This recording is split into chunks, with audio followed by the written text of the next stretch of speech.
नर और नारी आकर देखो, वर्षा करते पुष्प घनी। गुरुवर की गुण महिमा गा कर, करते नमन तुम्हें जन जन है। किंकर से तीर्थंकर बनने, गुरु चरणों में वंदन है। जन्म जरा और मृत्यु रोग को, गुरुवर तुम ही मिटाते हो। मुक्ति पथ पर पड़े शूल को, गुरुवर तुम ही हटाते हो। गुणों की पूजा गुणों का वंदन, आकर करते जन जन है। किंकर से तीर्थंकर बनने, गुरु चरणों में वंदन है। देशना दिवाकर अति से योगी, गुरुवर आप कहाते हो। धर्मामृत का पान करा करे, सबको अमर बनाते हो। सौंप दिया है सारा जीवन, चरणों में अर्पण मन है। किंकर से तीर्थंकर बनने, गुरु चरणों में वंदन है। किंकर से तीर्थंकर बनने, गुरु चरणों में वंदन है। अनंतानंत सिद्ध परमेश्वरी भगवान की, मूल नायक 1008 श्री पार्श्वनाथ भगवान की, वर्तमान शासनायक श्री महावीर भगवान की, परम पूज्य समाधि साधक सरल स्वभावी आचार्य श्री विपुल सागर जी महाराज की, मम हृदय विराजमान प्रज्ञा पुंज अतिशयोगी धर्म प्रभाक वात्सल्य मूर्ति आचार्य श्री भद्रबाहु सागर जी महाराज की, पर्वाधिराज पर्युषण पर्व की, अहिंसामयी विश्व धर्म की। आज पर्वाधिराज पर्युषण पर्व का दूसरा दिन। कल हमने क्या जाना था? कोई बता पाएगा कि कल हमने क्या जाना था?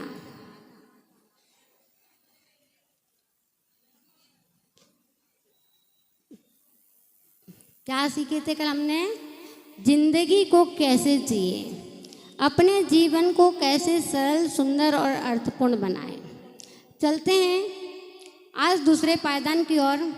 If the mind is pure, the Ganges can be found in a small body. जिसका मन विशुद्ध है, उसके घर में गंगा है, और जिसका जीवन पवित्र है, उसके जीवन में एक मंदिर है। इंद्रिय विषय कसायों को जीतकर, राग द्वेष क्रोधादि कसायों को त्याग कर, नए नए चिंतन करना, तप त्याग और संयम की भावना आना, यही हमारे जीवन का सही अर्थ है। यही हमारा जीवन है। हमारा जीवन कैसा होना चाहिए? What should our life be like? यदि हम किसी से पूछें या किसी से जानने का प्रयत्न करें कि हमारी जीवन शैली कैसी होनी चाहिए, चाहे डॉक्टर हो, वैज्ञानिक हो, मनोवैज्ञानिक हो, वकील हो, शिक्षक हो, लेकिन कोई नहीं बता पाएगा कि हमारी जीवन शैली कैसी होनी चाहिए। एक बार एक व्यक्ति ने किसी मुरझाए हुए फूल से पूछा, तुम्हारी जिंदगी कैसी है? फूल ने कहा, मेरी जिंदगी बेजान है। सुबह जन्म और शाम को अंत, यही मेरे जीवन की पहचान है। जब एक जुआरी से पूछा गया कि तुम्हारी जिंदगी कैसी है, जुआरी ने बहुत सुंदर उत्तर दिया, जिंदगी एक जुआ है, कभी हार है तो कभी जीत है। एक शराबी से पूछा गया कि तुम्हारी जिंदगी कैसी है? उसने कहा, जिंदगी एक नशा है। एक गरीब व्यक्ति से पूछा गया, बड़े दीन भाव से उत्तर देता है कि जिंदगी एक बोझ है। लेकिन सबसे ऊंचा उत्तर कौन देता है? धनवान व्यक्ति। उससे पूछा गया, तुम्हारी जिंदगी कैसी है? उसने बड़े अच्छे शब्दों में उत्तर दिया, मेरी जिंदगी खाना पीना सोना मौज करना मनोरंजन करना और अंत में मर जाना, यही मेरी जिंदगी है। जब संत महात्मा के पास गया और पूछा कि आपकी जिंदगी कैसी है, तो उन्होंने कहा, जिंदगी गुलाब की तरह है, सरोवर में खिले हुए कमल की तरह है, सुवासित पुष्पों की तरह है। लेकिन जब हार कर परमात्मा महावीर गौतम बुद्ध राम के पास पहुंचा तो उनसे पूछा, भगवान जिंदगी कैसी है? भगवान ने बहुत सरल उत्तर में दिया, अपने आप को अपने आप में समा लेना ही जिंदगी है, स्वयं को स्वयं से स्वयं में उतार लेना ही जिंदगी है। अपनी जमी अपना आसमां पैदा कर, अपनी जमी अपना आसमां पैदा कर, अपना एक अलग इतिहास पैदा कर, मांगने से नहीं मिलती है जिंदगी बंधुओं, अपने आप में एक नया विश्वास पैदा कर, अपने आप में एक नया विश्वास पैदा कर। जब हम परमात्मा का सुबह उठकर स्मरण करते हैं, संतों का समागम, संतों का आशीर्वाद, संतों का अनुग्रह लेते हैं, तो हमारी जीवन कैसी होती है बताइए? सुबह परमात्मा का स्मरण करने से, संतों का समागम करने से, संतों का आशीर्वाद लेने से हम सबकी जिंदगी कैसी होगी? कोई बता पाएगा? बताइए।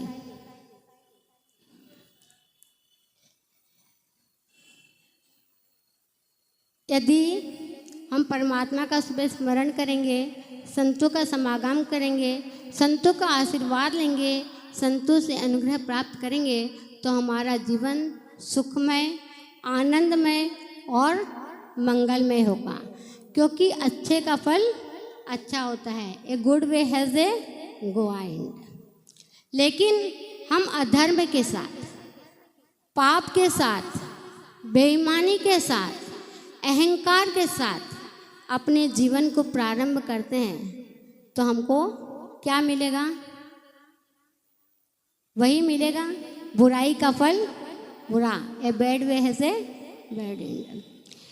तो हमें ये स्वयं को सोचना है कि हमारी जीवन शैली कैसी होनी चाहिए। ये कोई और सोच के नहीं बता सकता है कि आप सपना भाभी से पूछे कि सपना भाभी बता दो मुझे कि मेरी ज़िंदगी कैसी है, कैसे होना चाहिए, मैं अपनी ज़िंदगी का निर्वाह कैसे करूं, नहीं बता सकता है। इवन बच्चों को भी देखिए, आजकल बच्चों को यदि हम सोचें कि इसको इंजीनियर बनाएं, तो आज का बच्चा भी नहीं बनना चाहता, उसको वही बनना है जो उसकी इच्छा है। हम ज़बरदस्ती नहीं बना सकते। तो बच्चों के भी एम होते हैं, किसी भी एम को लेके चले तो हम अपने लक्ष्य तक अपने आप पहुंच जाते हैं। लेकिन यदि हम अपने जीवन को स्वयं को ना समझ में आए तो क्या है? जीवन है, जिंदगी का तो कोई भरोसा नहीं है। कब पंछी पिंजरे से उड़ जाए, कब सांसें थम जाए, कब अंत हो जाए, कब हमारी समा बुझ जाए। क्योंकि मुस्काती हुई सुबह शाम में ढली होती है, मुस्काती हुई सुबह शाम में ढली होती है, जिंदगी के पीठ पर मौत लिखी होती है। बढ़ा लो कदम दोस्त धर्म पर अपना, क्योंकि सांसों की कोई गारंटी नहीं होती है, सांसों की कोई गारंटी नहीं होती है। सच ही कहा है किसी नीतिकार ने कि यह जीवन बुलबुले की तरह है, कब फूट जाए, ओस बूंद के समान है, कब सूख जाए, सूखे पत्ते की तरह है, कब टूट जाए। कब जीवन की सांझ ढल जाए, कब खिले हुए फूल मुरझा जाए, कब चलती हुई सांस थम जाए, थमते ही इन सांसों से संसार बदल जाएगा। देखिए, बहुत अच्छी बात बता रही हूँ, इस बात को अपनी ज़िंदगी में ज़रूर उतारना। थमते ही इन सांसों से संसार बदल जाएगा, बदलेंगे परिजन अपने और परिवार बदल जाएगा। छूटेंगे सपने सारे छूटेंगे सपने सारे आँखों के मिट जाने पर, गांव गली बदलेगी, घर द्वार बदल जाएगा। जिंदगी का सत्य है, सिर्फ आँख मिट जाने की देरी रहती है। अभी हम कल एक जगह फ़ोन लगाए थे, किसी की कोई सीरियस था। हमने पूछे कैसी है तबीयत, बोले वेंटिलेटर पे। मैं बोली तो आवाज़ इतनी आ रही है तो चले गए क्या? नहीं, बोले खाना पीना सल्टा लेते हैं फिर उनका वेंटिलेटर निकालेंगे।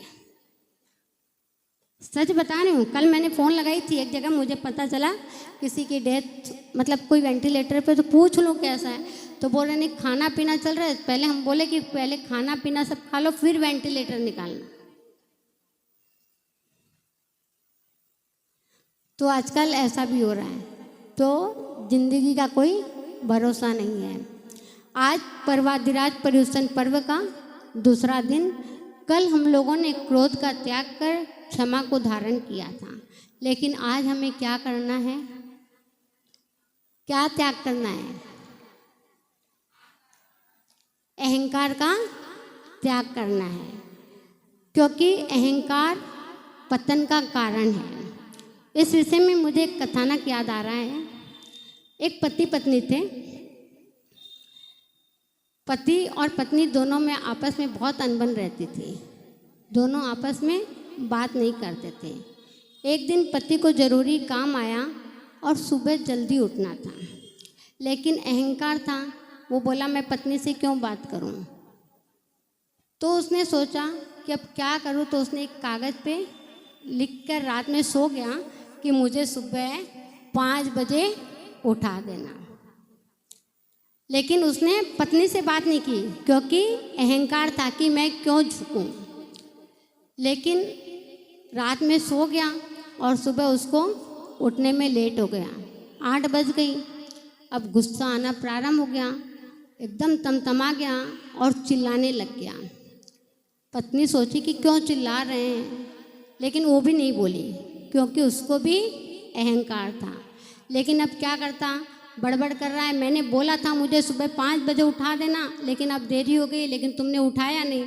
उसने बोला मैंने उठाया था आपको। कब उठाया था बोले, तो बोले कागज़ लाई तकिए के नीचे से और लिख दी कि इसमें लिखा था कि 5 बज गई है, अब उठ जाओ। तो ये क्या है? अहंकार है। ये अहंकार कुछ काम का है, इससे अपना जीवन व्यर्थ है, क्योंकि जो हमें नरक की ओर ले जाए उसे कहते हैं अहंकार। जो हमारे मधुर जीवन में विष घोल दे उसको कहते हैं अहंकार। तो हमें अपने जीवन में अहंकार नहीं करना चाहिए, क्योंकि अहंकार कभी स्थायी नहीं होता है। बड़े बड़े राजा महाराजा चक्रवर्ती जैसे दिग्विजयों के साथ भी अहंकार नहीं चला, तो हम जैसे लोगों का अहंकार क्या चलने वाला है। इसीलिए हमें आज पर्वाधिराज पर्युषण पर्व के दिन पर यह यहाँ से सोच के जाए कि हम कभी अहंकार नहीं करेंगे। अहंकार हम किस चीज़ का करते हैं? रूप का, मद का, धन का, वैभव का, इसका ही करते हैं। जो अस्थाई है हम उसका अहंकार करते हैं। अहंकार करना है तो अपने